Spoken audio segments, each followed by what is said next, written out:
ஒரு வார்த்தை சொல்லும் கர்த்தாவே, என் வாழ்க்கையெல்லாம் செழிப்பாகுமே. ஒரு வார்த்தை சொல்லும் கர்த்தாவே, என் வாழ்க்கையெல்லாம் செழிப்பாகுமே. ஆண்டவராகிய இயேசு கிறிஸ்துவின் இனிதான நாமத்திலே ஒரு வார்த்தை சொல்லும் கர்த்தாவே என்ற தியான நிகழ்ச்சிக்கு உங்களை அன்புடன் வரவேற்கிறோம். கர்த்தர் கிருபையாய் தந்த இந்த நல்ல நாளிலும் மீண்டும் உங்களை கர்த்தருடைய வார்த்தை மூலம் சந்திப்பதிலே மிக்க மகிழ்ச்சி அடைகிறோம். நீங்கள் எல்லாரும் சுகமாக இருக்கிறீர்களா? கர்த்தருடைய கிருபையினாலே நீங்கள் எல்லாரும் சுகமாக இருப்பீர்கள் என்று சொல்லி நாங்கள் நம்புகிறோம். கர்த்தருடைய கிருபையும் சமாதானமும் உங்கள் குடும்பங்களிலே பெருகுவதாக.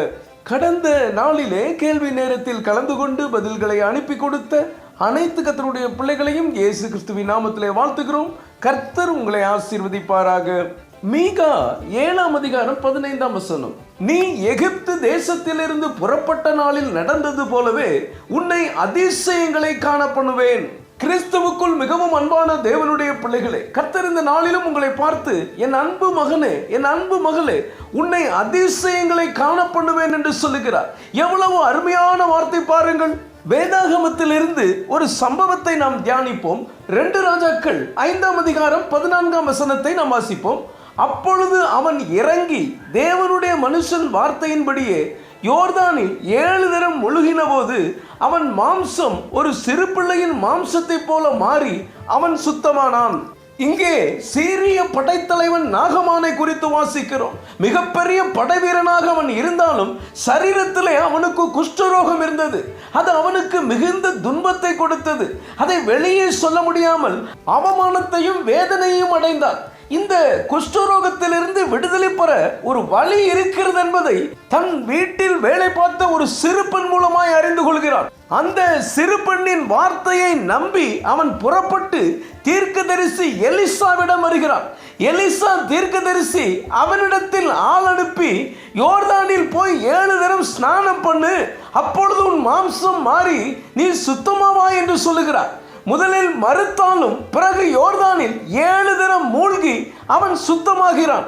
என கண்பான தேவனுடைய பிள்ளைகளே, நாகமானின் வாழ்க்கையில் ஒரு அதிசயம் நடந்தது. மனிதர்களால் செய்யக்கூடாத காரியம் தேவனால் அற்புதமாய் நடந்தது.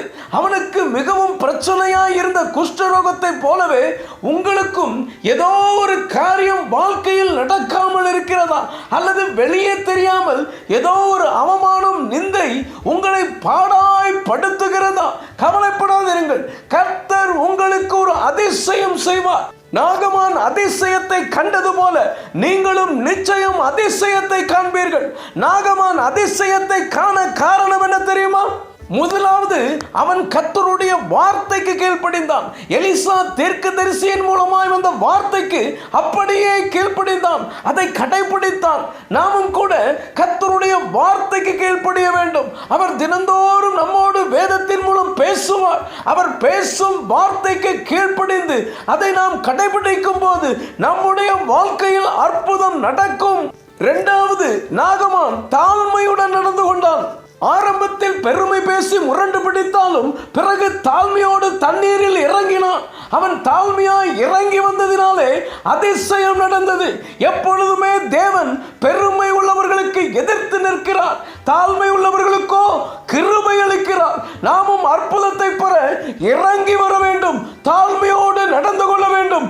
அப்பொழுதுதான் நம்மால் அதிசயத்தை காண முடியும். 3வது, நாகமான் பொறுமையோடு அதிசயத்திற்கு காத்திருந்தான். 7 தரம் மூழ்க வேண்டும் என்று சொன்னபோது 7 தரம் பொறுமையோடு மூழ்கி எழுந்தான்.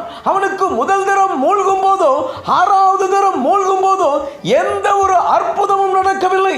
7வது தரம் அவன் மூழ்கி எழுந்த போதோ அற்புதம் நடந்தது.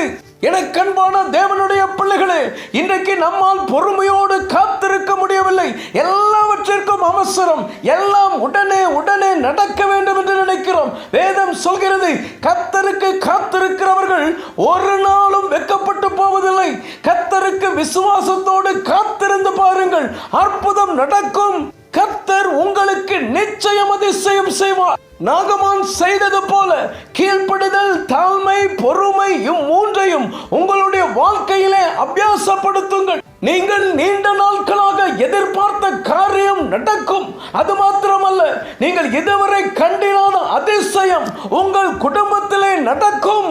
ஜெபிப்போம். அன்பின் பரலோக பிதாவே, இந்த நல்ல நேரத்துக்காய் நன்றியோடு உம்மை துதிக்கிறோம், ஸ்தோத்தரிக்கிறோம். உன்னை அதிசயங்களை காண பண்ணுவேன் என்று சொல்லி நீர் எங்களோடு பேசினதற்காக நன்றி தகப்பனே. இந்த வார்த்தைகளை வேதனையோடு கண்ணீரோடு கேட்டுக்கொண்டிருக்கிற பிள்ளைகளுக்கு நீர் அதிசயங்களை காண பண்ணுகிறதற்காக ஸ்தோத்திரம். உடைய பிள்ளைகளுக்கு அற்புதம் நடக்கிறதற்காக ஸ்தோத்திரம். இயேசுவின் மூலம் ஜெபிக்கிறோம் நல்ல பிதாவே. ஆமென், ஆமென். இன்றைய கேள்வி, நாகமான் யோர்தானிலே எத்தனை தரம் மூழ்கி எழுந்தான்? A 4, B 5, C 6, D 7. இந்த கர்த்தருடைய வார்த்தை உங்களுக்கு ஆசீர்வாதமாக இருந்திருக்குமேனால் தயவுசெய்து லைக் பண்ணுங்கள். உங்களுடைய நண்பர்களுக்கும் உறவினர்களுக்கும் வாட்ஸ்அப்பில் இருக்கிற அனைத்து குழுக்களுக்கும் அனுப்பி கொடுங்கள். தொடர்ந்து வட இந்தியாவிலே ஊழியம் செய்து கொண்டிருக்கும் RCM மிஷனரிமார்களுக்காக ஜெபித்துக் கொள்ளுங்கள். கர்த்தர் உங்களையும் உங்கள் குடும்பத்தின் பிள்ளைகளையும் ஆசீர்வதிப்பாராக.